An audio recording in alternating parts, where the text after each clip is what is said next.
Hey, this is John Bohlinger with Premier Guitar. Today we're taking a first look at the brand new PRS David Grissom 15-watt tube amp. Now, before I tell you all about this very cool amp, take a second to subscribe below. That way we can keep you up to date on all that great gear coming down the pike. So let me tell you about how I'm recording it. This is my old David Grissom guitar. I bought this thing 20 years ago, and I've got some high mileage on it. I've used it on literally probably 50 TV shows and 100 sessions and 1,000,000 gigs. I don't know. It's been around the world with me. And plugged into this amp, man, it sings. I get it. You can tell the guy wanted something that just paired perfectly with that. And it really does. Later on, we'll try a Silver Sky as well, SE, but right now we're just going to stick with this for a bit. On the ground, I've got a Keeley Halo that I'm using. Other than that, going straight to the amp. I will use a Keeley Overdrive for a little bit, give it a little bit of boost later on. We're recording it with a Roswell microphone going into an Apogee, and then out to you all. So they started with the basic recipe of the DG30. But they've made some tweaks that I really like. So let me tell you the basic ingredients. So coming across the front, you have a 3-band tone stack, but you combine that with a bright switch, a presence, and a top cut. And to me, between all those options, you can really get into the nuance of your tone. Very effective. Next, you have a reverb, which can be controlled with the foot switch. And the verb's great.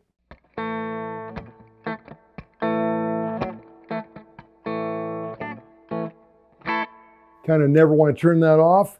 But where it really gets interesting is with this tube bias tremolo.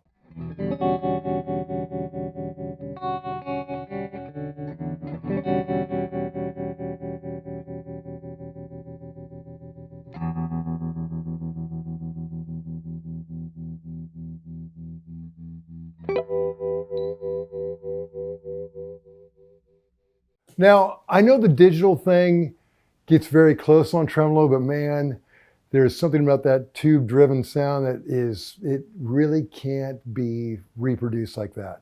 So I love that.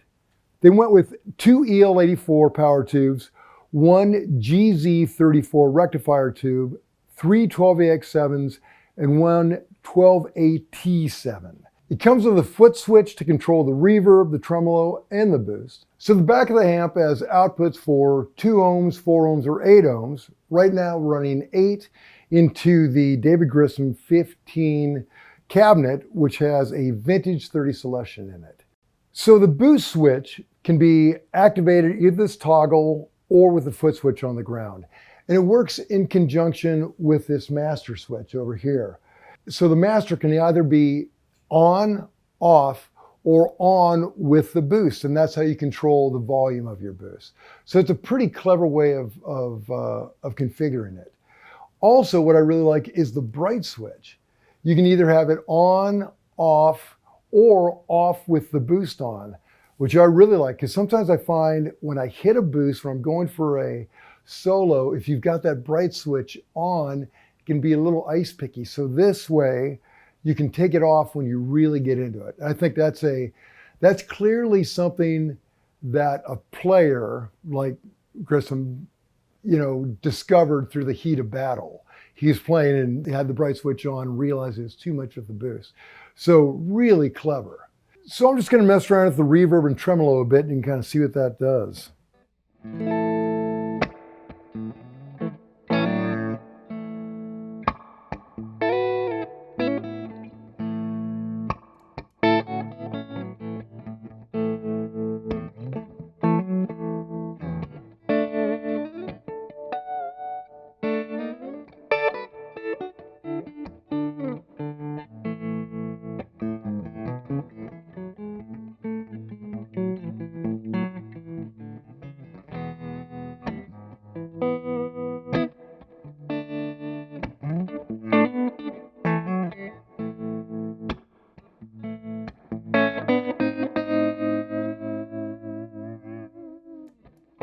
Just dreamy, right?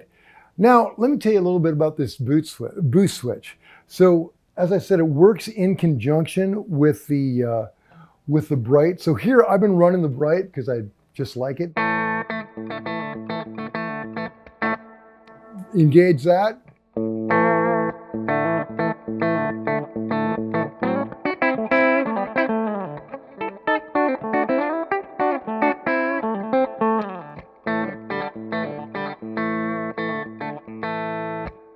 Pretty great though, right? Very intuitive. If I switch the master on, then I can bump up this volume a little bit, get a little more of that kind of natural drive.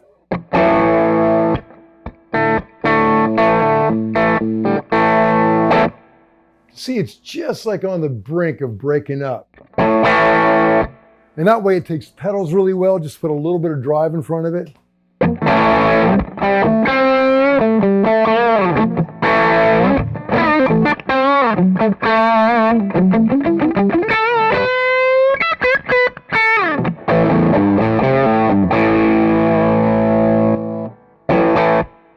Just a great, right on the brink of getting too much.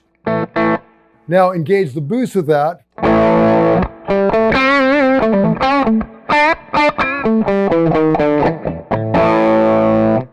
Like I said, it takes away that bright.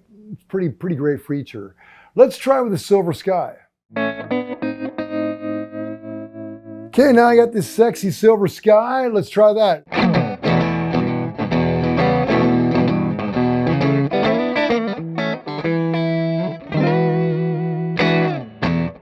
You know, just straight in, man, sounds killer. Got that whole Texas thing.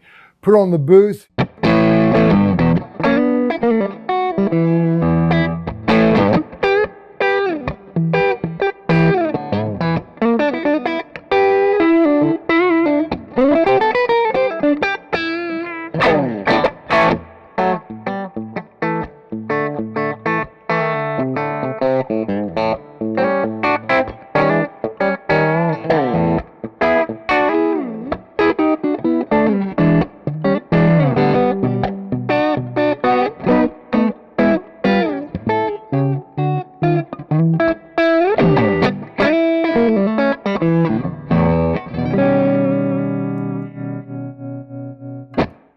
So there's a card that comes with the amp that shows Dave's personal settings.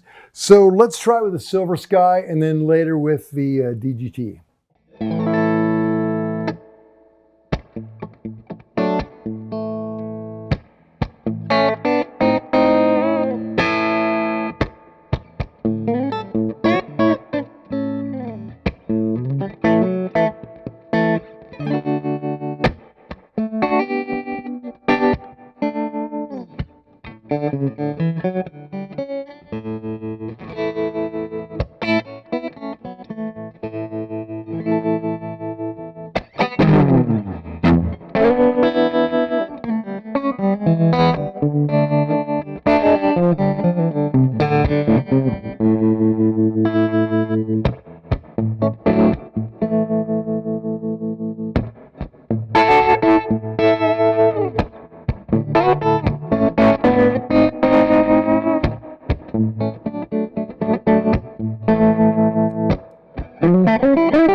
Let's try the other guitar.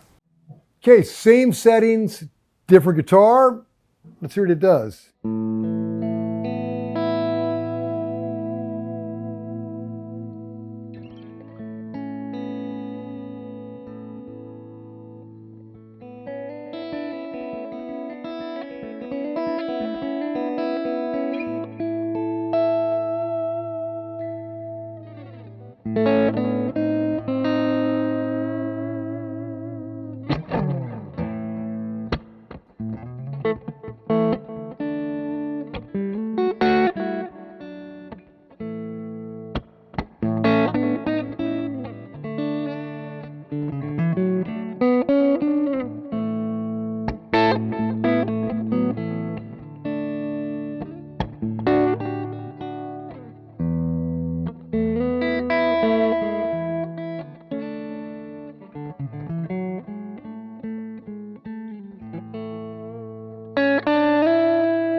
So that's our first look at the new PRS DGT 15.